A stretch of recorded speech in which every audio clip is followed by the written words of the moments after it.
दशम स्कंद अध्याय संख्या 21 के बिल्कुल लास्ट में आ गए थे। वेणुगीत का श्रवण कर रहे थे। किंचित मात्र वहां पर भाव प्रकाशिका वृत्ति में श्रवण करना हमारा रह गया था, तो उसको हम कथा पूर्ण कर लेते हैं। तो वहां पर हमने सुना लास्ट श्लोक जो गोपियों ने बोला है कि क्या है, कहते हैं कि गोपियां क्या कह रही हैं कि जब कृष्ण जाते हैं वन में तो क्या हो जाता है, वन में जाकर के वंशी बजाते हैं तो वहां पर कहते हैं जो गायों के पैरों को बांधने वाली रस्सी है उसको सर पे लपेट लेते हैं, उसको निर्योग बोलते हैं, और पाश को कंधे पर रखकर गीत गाते हुए जो वंशी बजाते हुए गोचारण के लिए एक वन से दूसरे वन में जाते हैं। उस समय क्या होता है, स्थावर जंगम हो जाता है, जंगम स्थावर। स्थावर जंगम अर्थात जो पशु पक्षी हैं चलने फिरने वाले, वो तो जड़ की भांति स्थिर हो जाते हैं, जंगम स्थावर हो जाते हैं। तो स्थावर पर्वत नदी आदि क्या हो जाते हैं, जंगम धर्म को ग्रहण कर लेते हैं। पर्वत क्या हो जाते हैं, बहने लगते हैं, गोवर्धन पर्वत पिघलने लग जाता है, वृक्षों में पुल आदि उत्पन्न हो जाते हैं। तो यह बड़े आश्चर्य की बात है। यह साधारण श्रवण किया। इस प्रकार लास्ट श्लोक श्री सुखदेव गोस्वामी बोलते हैं, एवं विधा भगवतो या वृंदावन चारिणः वर्ण्यन्त्यतो मिथो गोप्या क्रीड़ा तन्मयताम ययु, अर्थात इस प्रकार है परीक्षित, गोपियां इस प्रकार एक वन से दूसरे वन में विचरण करने वाले वृंदावन विहारी भगवान कृष्ण की विहार क्रीड़ाओं का एवं अन्य अन्य लीलाओं का वर्णन करती हुई तन्मय हो गई, मतलब उसमें ही खो गई गोपियां इस लीलाओं का वर्णन करते हुए। तो यहाँ पर बहुत सुंदर भाव प्रकाशिका वृत्ति में कह रहे हैं कि कृष्ण का कैसा रूप है। यहाँ पर बताया गया है कि जब गाय को दोहन किया जाता है, गाय को दोहन करते समय चंचल बछड़ों को बांधने के लिए जिस रस्सी का प्रयोग किया जाता है, विहार किया जाता है, उसको निर्योग कहते हैं। ये जो गाय भैंस आदि पालते हैं उनको पता होगा, हमें तो पता नहीं। और जो गायें होती हैं चंचल, वो कई बार पैर मार देती है गाय, तो दूध की बाल्टी जो है वो गिर जाती है। इसीलिए गायों को भी कि दूध की बाल्टी इत्यादि ना गिरा दे, चंचल गायों को बचाने के लिए उनके पिछले भागों में दोनों पैरों को बांध दिया जाता है रस्सी से। जिस रस्सी से उसको बांधते हैं उसको कहते हैं पाश। तो इस प्रकार से निर्योग और पाश दो रस्सियों का व्यवहार होता है गायों, जो गाय बछड़े पालते हैं। तो कृष्ण भी कहते हैं जिस निर्योग और पाश का व्यवहार करते हैं वो किससे निर्मित है, जो कृष्ण पीत वस्त्र धारण करते हैं, पीत वर्ण का वस्त्र पीले रंग का, वही पीत वर्ण का पट्ट वस्त्र के द्वारा ही निर्मित है वो निर्योग और पाश भी रस्सी जो है वो दोनों प्रकार की, एक को निर्योग बोल देते हैं, एक को पाश बोल देते हैं।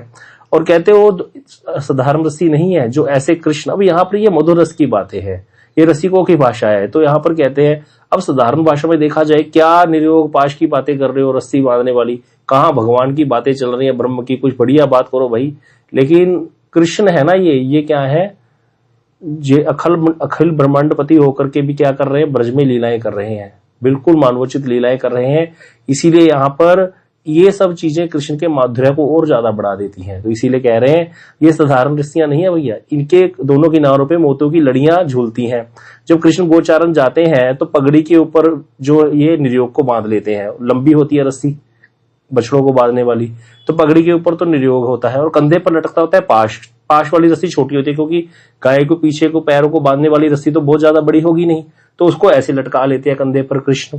तो इस तरह से वो जो वेश है उनका बड़ा ही मनोरम लगता है गोपियों को, तो कृष्ण की बड़ी ही सुंदर शोभा हो जाती है। तो इसीलिए कहते जो गोपियां हैं वो तो जब से कृष्ण बड़े हो रहे हैं तब से ही उनके ऊपर आकर्षित है। गोपियों तो वैसे ही लुटी हुई है कृष्ण के ऊपर। कृष्ण की ग्वालोचित वेशभूषा देख करके वो और भी ज्यादा उनका चित्त आकर्षित हो जाता है। जब उनकी पगड़ी के ऊपर निर्योग जो बांधते हैं, वो निर्योग का वेष्टन, वो जो रस्सी बांधते हैं अपने सर के ऊपर कृष्ण पगड़ी के ऊपर, और कंधे पर लटका हुआ जो वो पाश है, वो तो उनकी जो नवीन आयु है, जो किशोर अवस्था है, उसको और भी ज्यादा प्रकाशित कर देता है। अब कहते कृष्ण के अंग माधुर्य का आस्वादन ही करती हैं गोपियां, तो हर समय कृष्ण के अंग माधुर्य का आस्वादन करती हैं। कृष्ण का रूप सदा ही उनके हृदय में जागरूक रहता है, लेकिन फिर भी कृष्ण के प्रति अपनी प्रेम निष्ठा को छुपाने के लिए दोनों भाइयों की बातें कर रही हैं, कृष्ण और बलराम कह करके बोलने लगी कि जब वन में जाते हैं तो इनकी भुवन मोहिनी मूर्ति को देख करके जब दोनों भाई वन में जाते हैं निर्योग और पाश को बांध करके, तो कोई भी मुग्ध हुए बिना रह ही नहीं सकता। अब यह बता रहे हैं कि जब कृष्ण क्या करते हैं, जब वन में जाते हैं तो वैसे कृष्ण के सुंदर रूप का, भुवन मोहन रूप का दर्शन करके सारे जीव उन्मत्त हो जाते हैं। कोई भी ऐसा नहीं है जो कि मोहित ना होता हो। और कहते उसमें भी जो दूर चल रही गायों को बुलाने के लिए क्या करते हैं कृष्ण, भुवन मोहिनी वंशी बजाते हैं, तब कैसी स्थिति होती है। तो वहां पर गोपियां कह रही हैं इसका वर्णन करना भी संभव है। हे सखी, हमारे कृष्ण के वेणुनाद का स्वभाव जो है वो वेणुनाद का स्वभाव है उदार। वो क्या करता है, जब ब्रज के समस्त प्राणियों के कानों में प्रवेश करता है तो सबके हृदय में ही परमानंद के समुद्र को उद्वेलित कर देता है। कोई भी, क्योंकि ये कृष्ण की वंशी कौन सी है जिसका वर्णन कर रही है, किसी को याद है? शुरू में बताया था 2 प्रकार की वंशी होती है, वंशी ध्वनि। ये कौन सी है?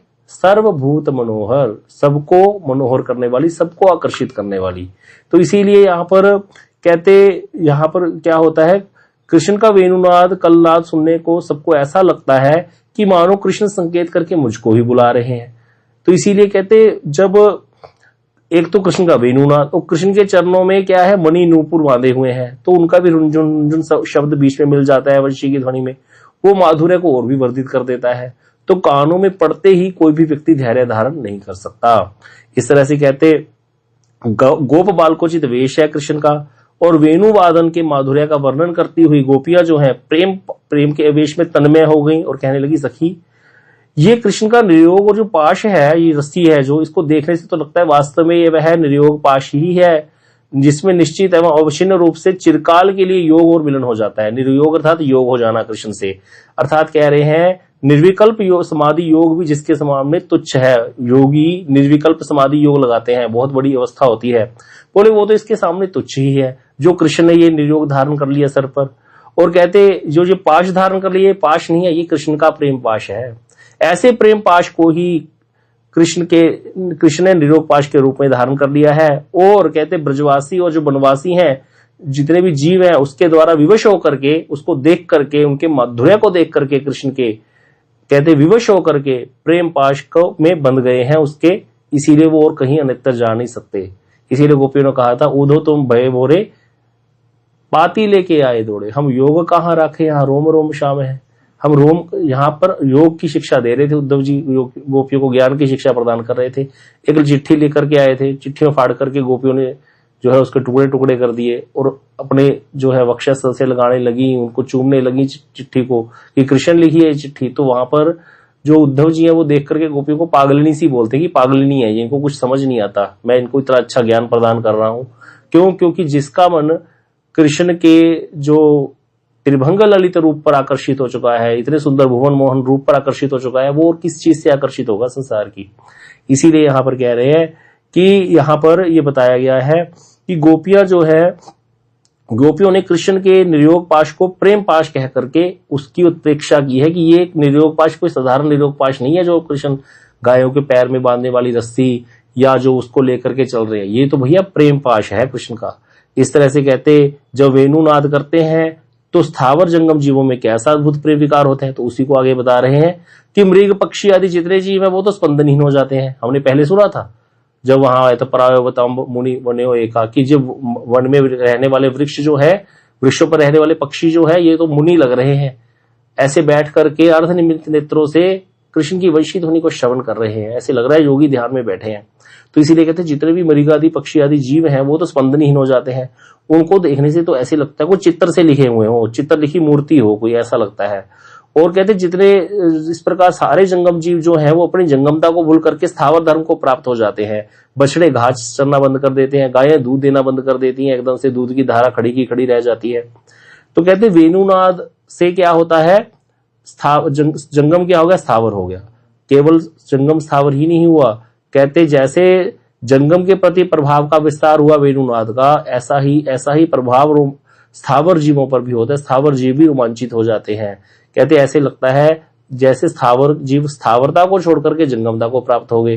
स्थावरता को छोड़कर जंगमता को कैसे प्राप्त हुई? गिरिराज गोवर्धन की शिला स्थावर है, कहीं जाती आती नहीं, अनुभव क्रिया शक्ति दिखती नहीं उसमें, लेकिन वो भी क्या हो जाती है, पिघलने लग जाती है, विगलित होकर के धारा के रूप में प्रवाहित होने लगी। मानसी गंगा आदि नदियां जो है उनका प्रवाह रुक जाता है, स्थगित हो जाता है, तो जड़ चेतन हो जाता है और चेतन जड़ हो जाता है।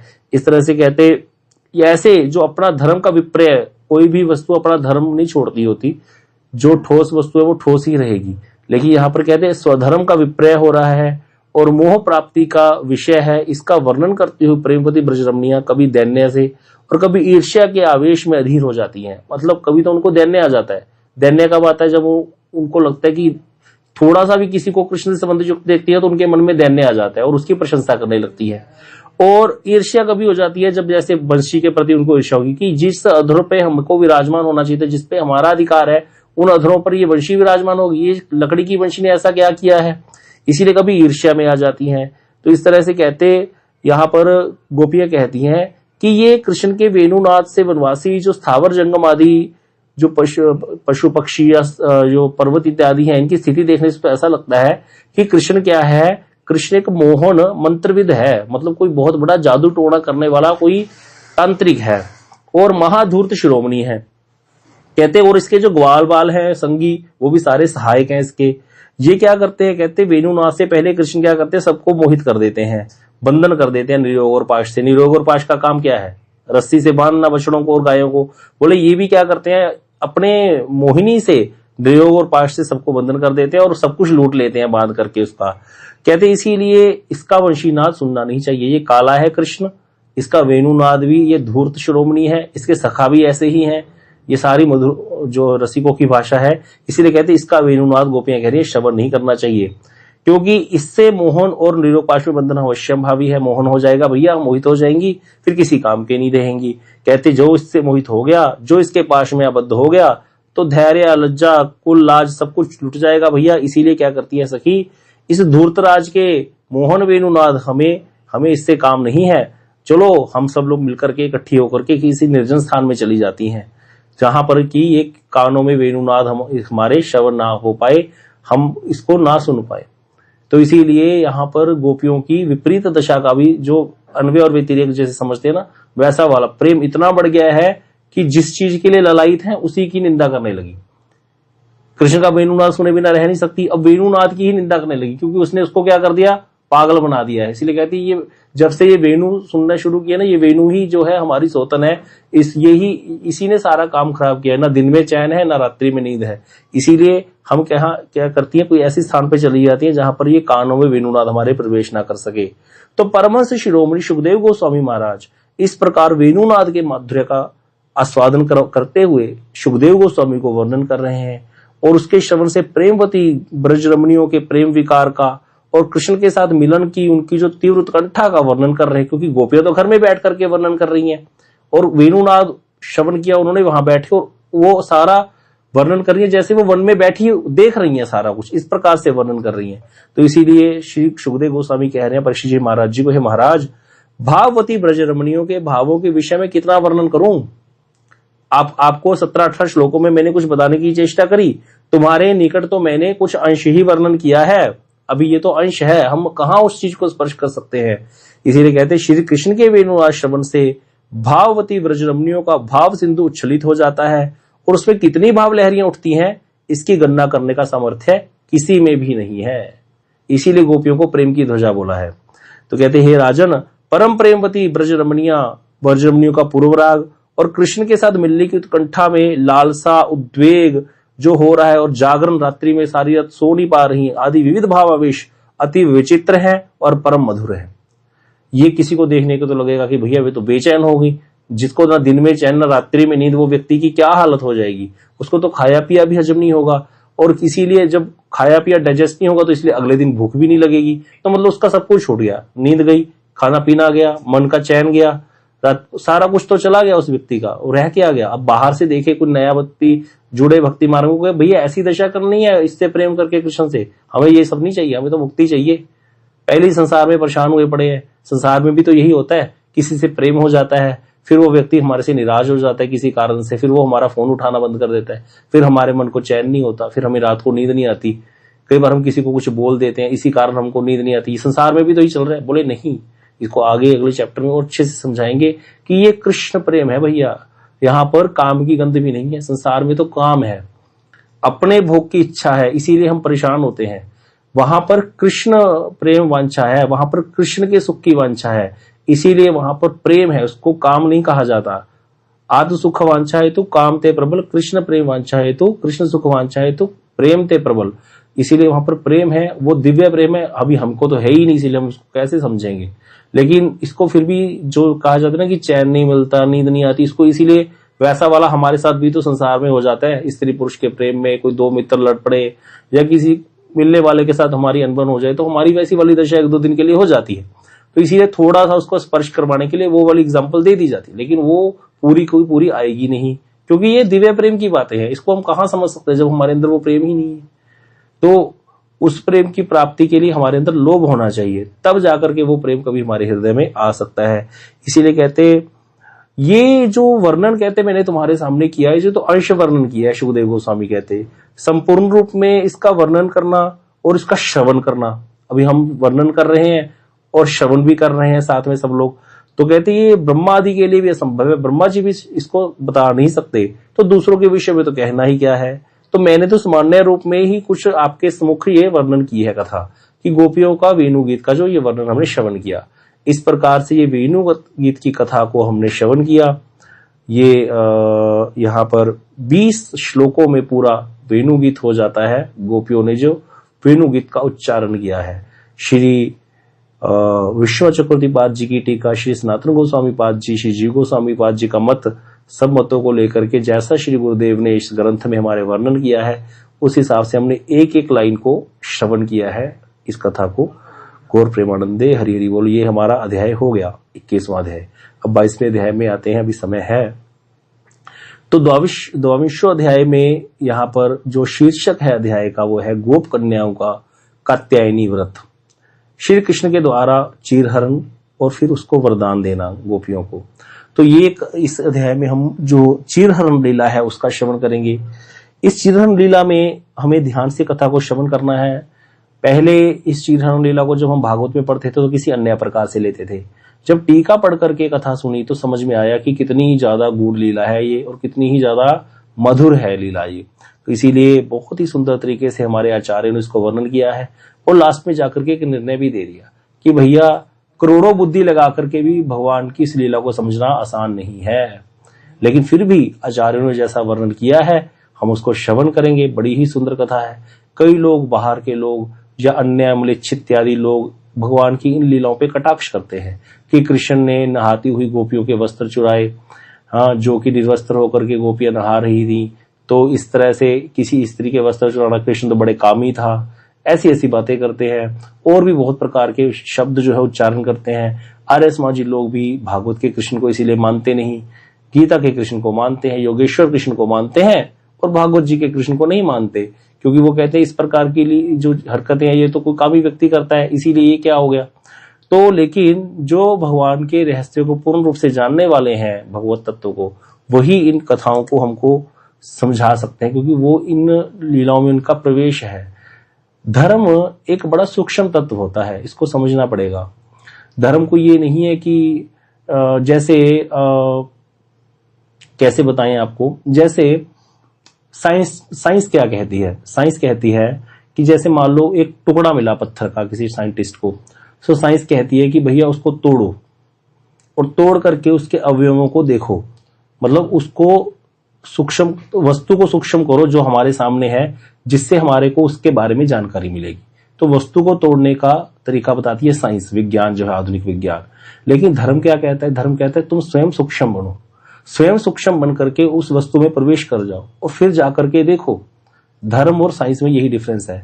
तो इस प्रकार से भगवान के बारे में जो ज्ञान है उसके लिए भगवान को नहीं हम खंगाल सकते, भगवान को नहीं तोड़ सकते, हमें वहां तक पहुंचना पड़ेगा। समझो इस बात को, हम तो नहीं पहुंच सकते, हमारी वैसी वाली अभी अवस्था नहीं है कि हम इन लीलाओं में प्रवेश कर जाएं या हम पढ़ करके इन लीलाओं को जान लेंगे।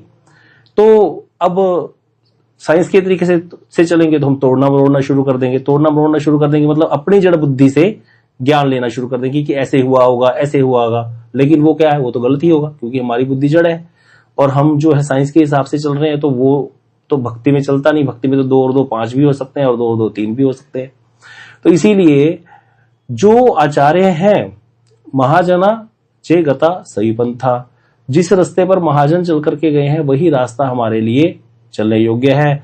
तो महाजन अर्थात श्री रूप गोस्वामी पाद, श्री जीव गोस्वामी पाद, श्रीमन चैतन्य महाप्रभु, उनके परिकर हमारे गुरुवर्ग सारे जिस रास्ते पे चल करके गए, जहां पर उन्होंने उस वस्तु को वहां पर जाकर के सूक्ष्म रूप में प्रवेश करके दर्शन किया, मतलब उन लीलाओं में प्रवेश है उनका, और जाकर के दर्शन करके हमको बता रहे हैं, तब हम जान सकते हैं। अब वहां पर एक तो अतिशयोक्ति नहीं रही कोई कि उसमें कुछ गलत नहीं है भाई, पक्का वो बात सही है क्योंकि वो वहां पर पहुंचे हुए हैं। दूसरा, मतलब हमको वो यथार्थ ज्ञान वहां का प्रदान कर रहे हैं, क्योंकि हमारे अंदर तो सामर्थ्य नहीं है। तो इस केस में यहाँ पर एक चीज पक्की हो गई कि वो जो ज्ञान है वो हमको जो प्रदान कर रहे हैं वहां का भगवत संबंधी ज्ञान है, चाहे वो रास लीला का ज्ञान है, चाहे वो चीर हरण लीला का ज्ञान है, कोई भी प्रकार का भगवत संबंधी ज्ञान है यहाँ पर, वो यथार्थ है, उसमें कुछ गलत नहीं है, क्योंकि महाजनों ने बताया। तो ये हमें पता होना चाहिए। इसीलिए अब इस कथा को सुनने से पहले हमको ये सब चीजें समझ में आनी चाहिए कि हम क्या सुनने जा रहे हैं, और ये वर्णन कोई साधारण व्यक्ति नहीं कर रहे। प्रभु जी एक बात बोलते होते, कहते देखो, सुखदेव गोस्वामी ने शरीर पर वस्त्र नहीं पहना था। जब वो जंगल में निकल गए, जब पिताजी उनके वेद व्यास जी महाराज पीछे पीछे पुकारते हुए जा रहे थे, तो रास्ते में स्त्रियां स्नान कर रही थी। जब सुखदेव गोस्वामी निकले तो स्त्रियों ने कुछ नहीं करा, ऐसे ही अपना स्नान करती रही वो। लेकिन जैसे ही पीछे पीछे वेद व्यास जी महाराज आए तो उन्होंने वस्त्र पहनना शुरू कर दिया। और वेद व्यास जी महाराज जी ने उनको पूछा कि भाई देखो, मैं तो बूढ़ा हूं और मेरा पुत्र जवान है, वो तो अभी माता के गर्भ से किशोर अवस्था में निकला, 15 साल के या 11 साल के जितने के भी थे, निकल करके सीधा जंगल की तरफ चल रहा है, इतना सुंदर मेरा पुत्र है, उसको देख करके तुमने वस्त्र नहीं पहना, और मुझको देख करके मैं तो बूढ़ा हो गया हूं, तो मेरी पुत्री के पोती के समान हो, और तुमने वस्त्र क्यों पहने? तो उन्होंने कहा कि आपकी दृष्टि में तो अभी भी स्त्री और पुरुष का भेद है, लेकिन आपके जो पुत्र हैं उनकी दृष्टि में तो स्त्री और पुरुष का भेद ही नहीं है, इसीलिए हमने वस्त्र ही नहीं पहने, हमको लगा ही नहीं कि वस्त्र पहनने चाहिए। तो इसीलिए तो जब वो पीछे पीछे पुकारते हुए जा रहे थे पुत्र पुत्र कह करके, तो वृक्षों ने उत्तर दिया था, कौन किसका पुत्र, शोको हम कह करके, कि सब एक ही, वहां तो उनकी तो ब्रह्म बुद्धि थी सब जगह। तो सुखदेव गोस्वामी जैसे संत इस रास लीला का वर्णन कर रहे हैं। सोचो, सुखदेव गोस्वामी जैसे संत इस चीरहरण लीला का वर्णन कर रहे हैं, तो ये कैसे काम लीला हो सकती है जिन्होंने वस्त्र तक नहीं पहना शरीर पर। इसीलिए समझना पड़ेगा, ये बहुत दिव्य अति दिव्य लीला है, ये कोई साधारण काम लीला नहीं है स्त्री पुरुष की। लेकिन हमारी जड़ बुद्धि है, हम जब कथा एज इट इज जब लिखी होती है, भागवत जी में पढ़ते हैं, श्लोकों के अर्थ भी ऐसे लिखे होते हैं, तो हमको वैसा वाला लगने लग जाता है, क्योंकि हमारा तो जहां तक प्रवेश है वहीं तक जाएंगे। लेकिन ये क्या है, इसमें ये समझना पड़ेगा, इसको वर्णन कौन कर रहा है, इसका वक्ता कौन और इसका श्रोता कौन। जो व्यक्ति 7 दिन में मरने वाला होगा वो कोई बैठ करके ऐसी बातें सुनेगा जो कामुक लीलाएं होगी किसी की, उसको क्या मतलब है? इसीलिए समझना चाहिए।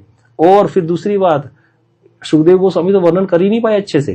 सुखदेव गोस्वामी तो वर्णन कर रहे थे, आगे जाकर के आगे आएगा वर्णन, जब जहां पर रास लीला के प्रसंग में सुखदेव गोस्वामी से परीक्षित जी महाराज जी ने प्रश्न कर दिया कि भगवान तो धर्म की स्थापना करने आए थे, फिर उन्होंने इस प्रकार से ये पर स्त्रियों के साथ रास इत्यादि का कार्य क्यों किया। तो वहां पर सुखदेव गोस्वामी को क्रोध आ गया और थोड़ा डांटते हुए उन्होंने बोल के आगे बात सुनानी बंद कर दी, कोई और प्रसंग छेड़ दिया। तो इसीलिए ये जो है साधारण लीला नहीं है भैया, इसको साधारण मत मानिए। हम क्यों इसके सुन रहे हैं? क्योंकि आचार्य ने इसका वर्णन किया है, जिस रूप में आचार्य ने इसका वर्णन किया उसी रूप में हम इसको श्रवण करेंगे, बस यही हमारा कर्तव्य है। इससे ज्यादा हम दिमाग नहीं लगाएंगे, सुनना मात्र कर्तव्य है। लोग जाग जाए तो बहुत अच्छी बात, ताकि हम अच्छे से साधन भजन कर पाए। जब अनर्थ नाश हो जाएंगे तब जाकर के कुछ समझ में आएगा। तो इसीलिए इसको हम अब जैसे कि श्रवण वर्णन किया गया ऐसे समझेंगे। इसको समझना जरूरी है कि हम वस्तु नहीं तोड़ते, धर्म जो है धर्म स्वयं को सूक्ष्म करता है, वस्तु को सूक्ष्म नहीं करता तोड़ तोड़ करके। साइंटिस्ट पत्थर को तोड़ेंगे, कुछ वस्तु को तोड़ करके देखेंगे इसमें क्या अवयव है, लेकिन धर्म कहता है स्वयं को सूक्ष्म करो और वहां प्रवेश कर जाओ, फिर जाकर के देखो और वर्णन करो, समझो। तो इसीलिए सूक्ष्म जो होती है कोई वस्तु इस जगत में देखा है, जितनी सूक्ष्म वस्तु होगी वो स्थूल पर आधिपत्य कर लेगी। इस चीज को आपको भी थोड़ा थोड़ा समझ कम आ रहा होगा, इसको आगे कभी मैं फिर लेके आपको अच्छे से समझाऊंगा। मेरे गुरुदेव ने इस पे बहुत अच्छी कथा सुनाई है शब्द ब्रह्म पे, कि जो नाम है, जो हम भगवान का नाम लेते इसकी क्या शक्ति है, उसमें उन्होंने इतने अच्छे तरीके से इसको समझाया है कि सूक्ष्म वस्तु स्थूल वस्तु पर आधिपत्य करती है। और ये शब्द जो है पूरे संसार पर राज्य कर रहा है, शब्द से ही सारा कुछ हो रहा है। तो वहां पर उन्होंने नाम ब्रह्म की इतनी सुंदर व्याख्या की है कि उसको सुनकर के नाम में बहुत अधिक रुचि हो जाती है व्यक्ति की। तो इसको हम कभी श्रवण करेंगे कथा को।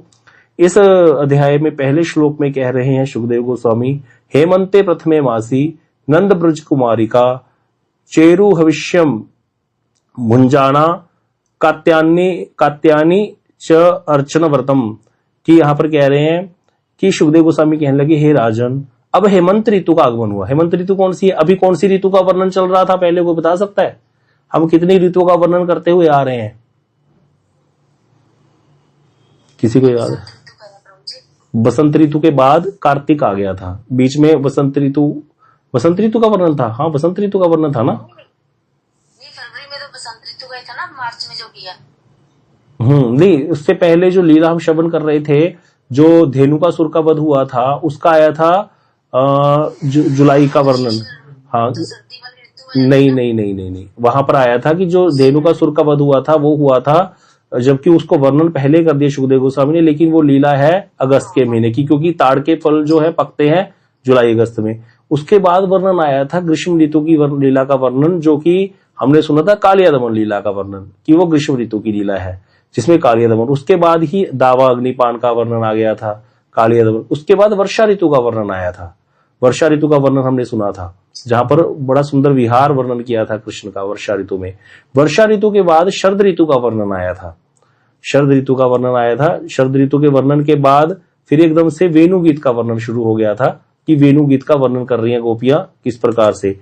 और वहीं पर जब शरद ऋतु का वर्णन आता है, उसमें बीच बीच में बताया गया था आचार्यों ने कि वृंदावन में सभी ऋतुएं रहती हैं, इसीलिए शरद ऋतु में साथ साथ वसंत ऋतु अर्थात वसंत ऋतु का ही ज्यादा आगमन रहता है कृष्ण की लीलाओं के कारण, मधुर रस की लीलाओं में। तो वसंत ऋतु का भी कुछ वर्णन आ गया था। लेकिन अगर हम क्रम से सुने समझेंगे तो क्रम से हम जो लीला श्रवण कर रहे हैं उसमें पहले जैसे ये ग्रीष्म ऋतु, फिर वर्षा ऋतु, फिर शरद ऋतु, और शरद ऋतु के बाद अर्थात कार्तिक के बाद कौन सा महीना आता है? नवंबर का। नवंबर के एंड में लगा लो या दिसंबर का, वो होता है अग्रहायण का महीना, जो कि पोष के महीने से पहले का महीना, जिसमें बहुत ज्यादा ठंड भी नहीं होती, गर्मी तो नहीं होती, खैर बहुत ज्यादा ठंड नहीं होती। उसमें रात को 2 बजे आपको रजाई लेनी पड़ती है, रात को नहीं, मतलब बिना रजाई की सोता है व्यक्ति वहां पे। उस समय ऐसा मौसम होता है नवंबर के एंड में। तो उस अग्रहायण मास की लीला का, हेमंत ऋतु भी जिसको बोलते हैं, उसका वर्णन चल रहा है कि हेमंत ऋतु के प्रथम मास में गोपियों ने कात्यायनी व्रत किया था। तो इसका हम वर्णन कल सुनेंगे। कह रहे हैं पहले श्लोक की सिंपल जो अर्थ है वो सुन लेते हैं कि नंद गोकुल की गोप कुमारियों ने कात्यायनी देवी की विधिवत पूजा और व्रत करने लगी, और उन दिनों में केवल हविष्यान्न भोजन करती थी। 1 महीने तक गोपियों ने कात्यायनी व्रत किया है, कार्तिक मास के अगले महीने। तो इसको हम अच्छे से कल श्रवण करेंगे लीला। इसमें एक चीज समझ लीजिए, सुखदेव गोस्वामी बड़े भाव में आकर के कथा वर्णन कर रहे हैं। पिछली बार भी बताया था, शुरू से ये चल रहा है कि यहाँ पर लीला क्रम में जो है भंग हुआ है, क्रम भंग है लीला में। अभी बीच में गोवर्धन लीला हो चुकी है, गोवर्धन धारण लीला हो चुकी है कार्तिक मास में, लेकिन उसका वर्णन आगे करेंगे सुखदेव गोस्वामी। क्योंकि जब सुखदेव गोस्वामी मधुर रस की वेणुगीत की लीला का वर्णन करने लगे, तो उसके साथ में उन्होंने ये वाली मधुर लीला ही है गोपियों के चीर चुराना, इसको भी साथ में वर्णन कर दिया। उसके बाद फिर गोवर्धन धारण कर दिया, जबकि गोवर्धन धारण लीला कार्तिक मास की लीला, 7वें वर्ष की कृष्ण की कार्तिक मास की लीला है। कार्तिक मास के बाद अग्रहायण मास आता है, हेमंत ऋतु। हेमंत ऋतु की लीला का वर्णन पहले कर दिया, अब इसके बाद गोवर्धन धारण लीला आएगी, जबकि वो हुई पहले है। तो इस तरह से ये समझना पड़ेगा। क्यों? क्योंकि कृष्ण ने जितने स्टंट मारने थे मार लिए। पहले गर्मी में जाकर के कालिया के ऊपर नाच करके गोपियों को अट्रैक्ट कर लिया, उसके बाद गिरिराज को धारण कर लिया कार्तिक मास में, तब गोपियां जो अट्रैक्ट होगी, अब उन्होंने व्रत किया कृष्ण के लिए, कात्यायनी व्रत। तब अगले साल 8वें वर्ष में रासलीला हुई है, फिर रासलीला में सबकी इच्छा को पूर्ण किया भगवान ने। तो इस प्रकार से ये लीलाएं चल रही हैं। इसका क्रम भी सबको समझना चाहिए। हम इसको एक बार दोबारा अच्छे से पढ़ लेंगे, ताकि हम सारी लीलाओं को नोट कर लेंगे, कौन से वर्ष की कौन सी लीला है। अगर किसी के पास ग्रंथ है, वेणुगोपाल प्रभु जी आपके पास है सारे ग्रंथ, ये दशम स्कंद के पहले जितने अभी तक कर चुके हैं, तो फिर आप उसमें से निकाल लीजिएगा। हाँ जी प्रभु जी, है आपके पास? मेरे पास। हाँ, तो आप बना लेना, उसमें ना शुरू से लेके आप देख लेना, प्रथम स्कंद से ना भाव प्रकाशिका वृत्ति में सब कुछ लिखा है। पहले अध्याय से ये 20वें अध्याय 21वें अध्याय तक आप सारी क्रम निकाल लेना लीलाओं का, प्रॉपर जो क्रम है कि कौन से वर्ष की लीला कौन सी है, शुरू से पूतना वध लीला कब की है, अगासुर बकासुर तिन्नावर्त, जो सारे वो अच्छे से आ जाएगा। फिर उससे दोबारा आपकी ये सारे चैप्टर एक तरह से रिवाइज हो जाएंगे एकदम से, फिर आप समझ पाओगे लीला कहाँ चल रही है। हम दशम स्कंद की लीलाओं का श्रवण कर रहे हैं ना भगवान की, तो उसे पूरा प्रवेश हो जाएगा लीलाओं में अच्छे से। क्योंकि थोड़ा ऐसे अध्ययन भी करना चाहिए घर में, थोड़ा बहुत, ज्यादा नहीं। तो इससे क्या होता है, हमें पता चल जाता है हम कहाँ पर चल रहे हैं। नहीं तो ऐसे ही सोते सोते सुन लिया, कभी ज्वाइन कर लिया, कभी नहीं कर लिया, तो ऐसे क्या ही पता चलेगा, इंटरेस्ट ही नहीं आएगा। ऐसे व्यक्ति पूरा ध्यान से करता है, समझता है, थोड़ा पढ़ता है घर में, तो उससे उसको पता चलता है कि भाई कहाँ लीला चल रही है, कहाँ तक मेरा प्रवेश, तो उसको समझ में आ जाती है सारी बात भागवत जी की कथाएं। नहीं तो ऐसे तो कभी चांस हमको वैसे मिलने वाला नहीं, अगर हम सोचेंगे कभी बैठ करके पढ़ेंगे, कभी नहीं चांस मिलेगा ऐसे पढ़ने का। ये पढ़ रहे हैं, इसको साथ साथ ऐसे ही कर लो, तभी सही रहेगा। हरे कृष्णा, गौर प्रेमानंदे, हरि